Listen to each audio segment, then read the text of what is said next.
No one in New York saw it coming. Not this way, not this big, not with this much pressure crushing down on one man's shoulders. But sometimes, baseball doesn't whisper history. Sometimes it screams it. It begins on a cold April night when Yankee Stadium felt more like a storm cloud than a ballpark, dark, restless, waiting for a lightning strike. The crowd wasn't sure what this season would be.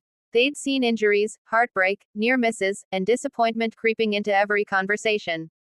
But on that night, one man stepped out of the dugout with the weight of an entire city on his back. Aaron Judge didn't jog to right field. He marched, like someone who knew exactly what was coming long before the rest of the world did. Every era of baseball has its giant. In 2025, the giant woke up. From the very first weeks of the season, there was something different, something almost unnerving. Judge wasn't just hitting the ball. He was dismantling it. Pitchers tried fastballs up, sliders away, curveballs in the dirt.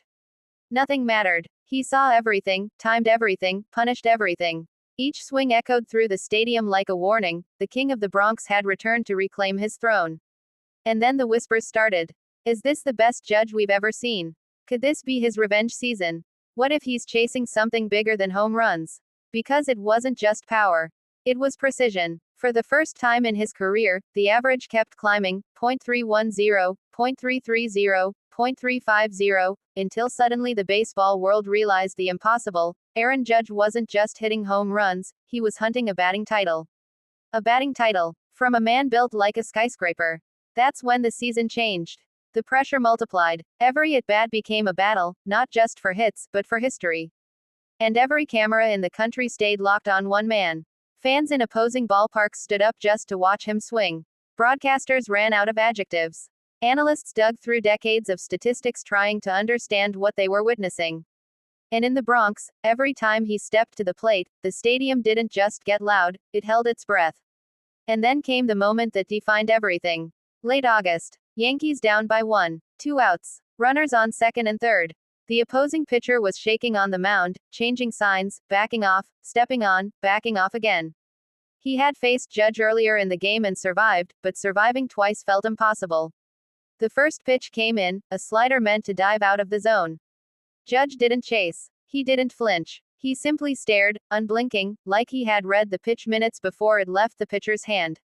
The crowd roared. The pitcher swallowed hard. Next pitch. Fastball, high and tight, brushing the letters. Judge didn't step back. He leaned in, daring him to try that again. And then came the pitch that should have ended the game. A hanging breaking ball. A mistake no one survives. Judge didn't just hit it. He annihilated it. The ball rocketed into the night, rising, rising, rising, until it disappeared into the second deck like it was shot out of a cannon. The stadium erupted so violently that the cameras shook. Grown men hugged strangers. Kids screamed. The broadcaster's voice cracked trying to describe what just happened. That home run wasn't just a game winner. It was a message. This season belongs to me. From that night on, something shifted. Pitchers stopped challenging him. Managers walked him intentionally even when the bases were loaded earlier in the season. Fans began showing up in "All Rise" shirts again. And every home run, number 40, number 45, number 50, felt like another chapter in a story too wild to be real. But it was real. And then came home run number 53. The one that sealed everything. The one that felt like the whole world stopped spinning for a second. A no-doubt blast that soared so high over the left field wall that even Judge paused to watch it disappear.